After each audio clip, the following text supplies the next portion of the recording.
আমি টিকটকে যা চাপা মারি ওরা 250 টাকা শার্ট পরে, কিন্তু আমি নিজে 150 টাকা শার্ট পরি, কিন্তু ওরা তো আর জানে না কম দামে করা শার্ট কিনে নিয়ে আহিগা।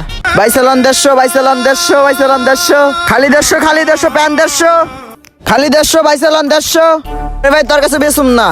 কিনলে গে ভাই? আরে ভাই তুই এই যাতে শার্ট নাচ 150 করে টিকটকে যা বলস 3000 টাকাতে কিনে নিয়েছি, ভিডিও বানাস, তোর লিগে আমার ব্যবসা খারাপ হইতেছে, যা। শালা চাপা মারলাম, এখন তো কেউ আমার কাছে শার্টও বেচে না। এখন আমি কি পরমু? যাই গুলিস্তানে যা একজোড়া জুতা কিনে আনি। ওই ভাই চালান 120, ভাই চালান 120, কালারে কালারে 120, আহেন আহেন আহেন, ভাই চালান 120 টাকা, ভাই চালান 120 টাকা। ভাই একজোড়া জুতা লাগবো। জুতা পরে বেচমু, আগে তোরে পিড়াই লই।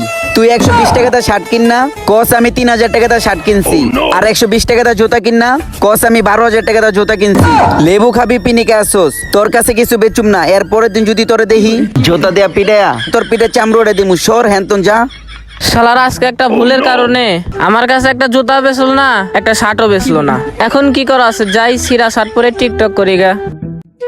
জুতা পরে বেচমু, জুতা না বেচা খাইমু, প্রয়োজনে নিজে পায়দা চলমু, তারপর ওরকম টিকটকের প্রতিবন্ধীদের কাছে আমি কোনো জুতাই বেচুম না।